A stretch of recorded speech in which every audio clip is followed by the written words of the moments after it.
Good afternoon, everyone. Welcome. Welcome to those of you in YouTube land who will see this later. I was asked to give a talk today about brevity. And I think it was somewhat tongue-in-cheek, but there is actually a koan that is about as brevetous as you can get. And here it is. Shakyamuni Buddha stepped up in front of the assembly to give a talk. He held up a flower and twirled it in his fingertips, and only Mahakashyapa smiled. And the Buddha said, "I have the undying Dharma, and I now transmit it to Mahakashyapa." And then he stepped down. That was his whole talk. Talk about brevity. He twirled the flower. Nobody understood except Mahakashyapa. And Mahakashyapa is second in our Zen lineage. He literally transmitted the Dharma to him in that interaction. So if you look at lineage charts, Shakyamuni Buddha 1, Mahakashyapa 2. I will now give a talk about this very brief exchange that they had, or brevitas, the word that I just made up. What do you suppose Shakyamuni Buddha was communicating? So just imagine if you guys are planning on me giving a Dharma talk and I just come up here and twirl a flower instead of giving the talk. That's exactly what happened. The Buddha had all these people following him around, and he would occasionally give a Dharma talk. That's what they were expecting, but instead he just twirled a flower. So what was he up to? I mean, to me, it just seems like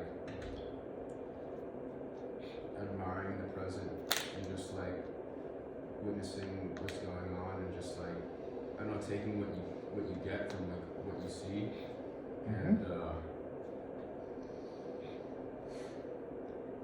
just admiring the small things. And there's so many messages that I can hear from it, to be honest. And also like the fact that the flower is out of the ground. It's like, oh, it's a pretty thing, but it's not going to last forever. Very true. It's time to pass it on. That's great. Anything else?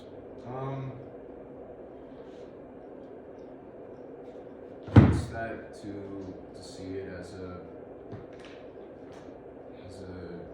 way of life, and it's not like more than that. It's just the way things are. Very good. That's very good. So he was communicating a lot non-verbally, right? Anyone else? Why do you suppose that most of the people in the audience, which presumably was hundreds if not thousands of people, didn't get it, and only one person smiled, only one person understood? Because they still have a lot of work to do. Yeah, the others had a lot of work to do. Mahakashyapa was ripe, ready to understand.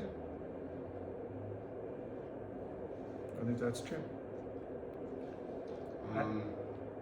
Also, like, they were like,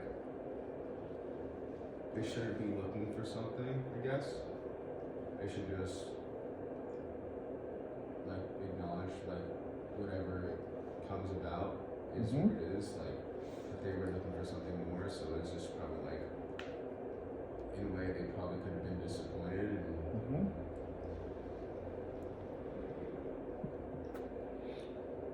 I have another theory too, in addition to that, which is that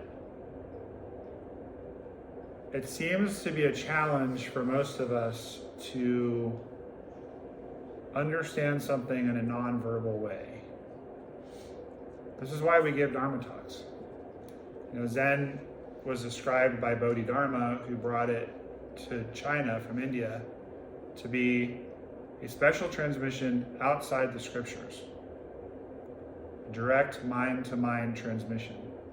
So there's a lot of Buddhist schools that have a lot of studying and recitation and lots of reading and lots of theory. And in Zen we do have a lot of koans, but we don't have, and there's lots of books on Zen. I mean, if you go in Barnes & Noble, you'll see tons of them, but the focus is on your direct experience, and the focus is on your relationship with your teacher and them helping you to appreciate the present moment more fully. And that, for some reason, is challenging for us. We want to understand here. We want to figure it out. My father-in-law was in charge of the team that designed the booster rockets on the space shuttle. So if you can imagine having to figure out how to get the space shuttle into space, that's what the human mind is capable of. You actually can figure out quite a bit. And there's nothing wrong with trying to figure things out. But Zen is pointing to something else. Zen is pointing to directly experiencing the moment, not trying to figure it out or fix it to your liking or have it be more palatable to you or have it be wrestling life to the ground and making it submit to your will. It's about appreciating things just as they are. Maizumi Roshi, who was the main teacher in our lineage, used to say asa ni ko. I don't speak Japanese, but I'm told that this means let us appreciate. And that's really what Zen is about. Just appreciating this moment, appreciating this life exactly as it is. So twirling the flower is really, I think, pointing to just being here, being in this moment. Kashyapa understood that. The rest of the audience, like, huh? Give us a talk, give us a teaching. Feed our brains, help us understand this intellectually. So rather than smiling or appreciating what the Buddha was doing, they all just sat there.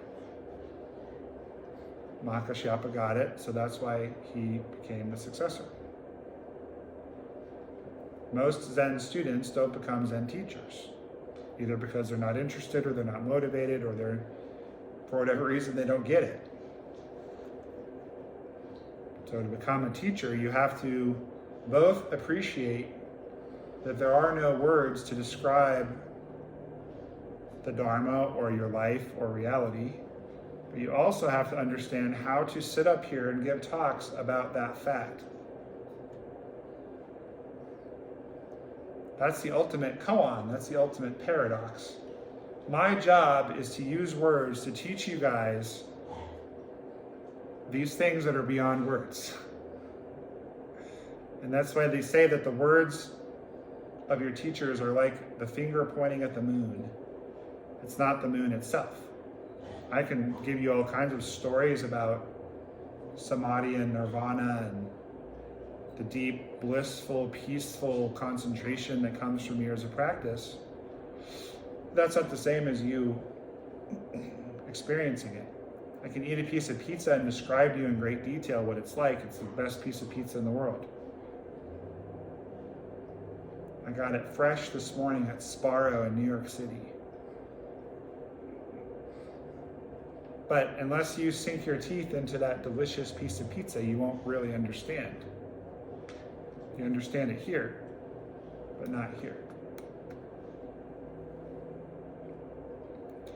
Another thing that's important, aside from this whole describing something that can't be described, is brevity. The Buddha didn't get up there and talk for an hour. He just went like this, and then he steps down. Sometimes we don't need a lot of words to make our point. Sometimes less words is better. Sometimes if someone expresses to you their opinion of what they think you should do, sometimes the right thing to say is, okay. Not, what? Let me give you all the reasons why those suppositions and accusations are positively absurd. We spend a lot of time litigating, and we don't really need to be doing that. Especially those of us who are married.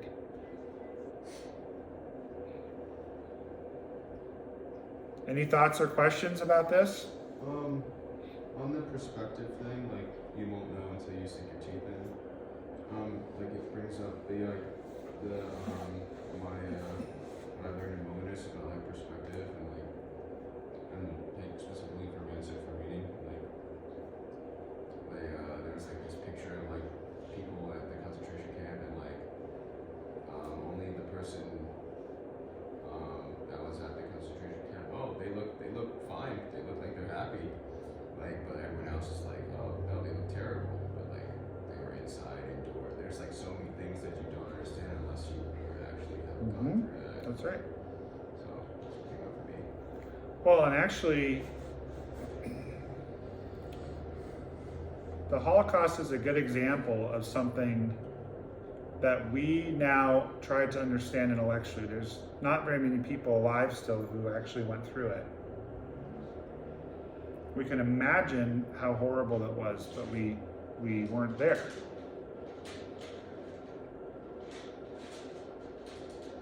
I've shared with you guys on a kind of a less intense level than the Holocaust, but I've shared with you guys that when I had COVID recently, for whatever reason, I just got it really bad, and it was the sickest I've ever been in my life, and I got an ear infection on top of it. And my stepmom, who essentially functioned in my life as my mother, passed away about a year and a half ago. She had a lot of health problems, and she was very sporadic in her communication with me the last few years she was alive, which really hurt my feelings. And my dad would say things like, oh, she sends her love. And I go, why doesn't she tell me that? If she can verbalize it to my dad, why can't she verbalize it to me? It didn't make sense. But when I was that sick, I found myself saying to Maureen, oh, tell Mike thus and such. And I would be getting voice memos and texts, people trying to support me, and I literally couldn't respond. I didn't have the bandwidth. Now, it's not the same as being chronically ill for 3 weeks. It's not the same as, being acutely ill for 3 weeks is not the same as being chronically ill for years. But it gave me a window that I'd never had before, and a lot of compassion for her, and it helped me actually kind of put some things to rest. Because once we directly experience what someone's experiencing, it's one of the reasons why, as a therapist and a Dharma teacher, I don't regret anything that happened to me that was painful earlier in my life, because it allows me to kind of get where you're at and be helpful. Because I have directly experienced a lot of those things. Other thoughts, questions?